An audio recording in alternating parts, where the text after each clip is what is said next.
Hello, it's Robert Hawke. I hope you're doing all right today. I want to talk about how we can cope with the diagnosis of cancer.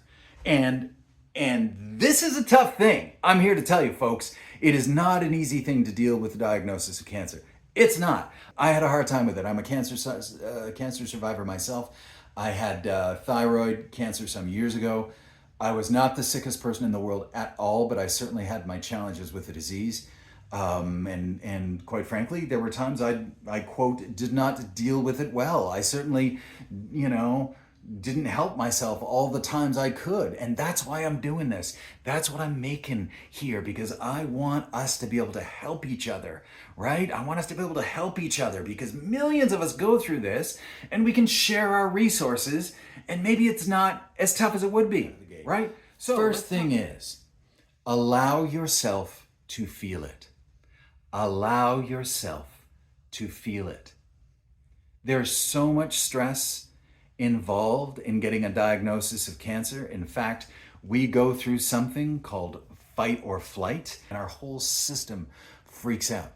It does. Our psyche is shocked and scared and confused. Now, many times we like to be strong, don't we? And by strong, I mean we like to be tough. We like to pretend that these kinds of things don't affect us. And sometimes that works, but I gotta say that at some point, you're probably gonna feel this. Second thing, and this is really part of the first thing, is get physical. Get physical. Move your body in some way. Most of us have coping mechanisms or ways to cope where, being physical really helps us. Maybe it's working out. Maybe it's going for a walk in nature. Maybe it's riding a bike. Maybe it's dancing. Maybe it's I don't know what it is. It could be anything. And when I was a kid, mom did some great stuff. She actually got us a great big punching bag in the house. And she told us outright, she was like, if you're mad, if you're angry, you go to that punching bag and you punch it and you take it out on that punching bag. It was fantastic advice. So what we do if we were mad, we would go down to the basement and we would kick the crap out of the punching bag.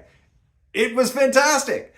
So I'm just saying, if you have stuff to do to get physical, that can really help us to process these emotions.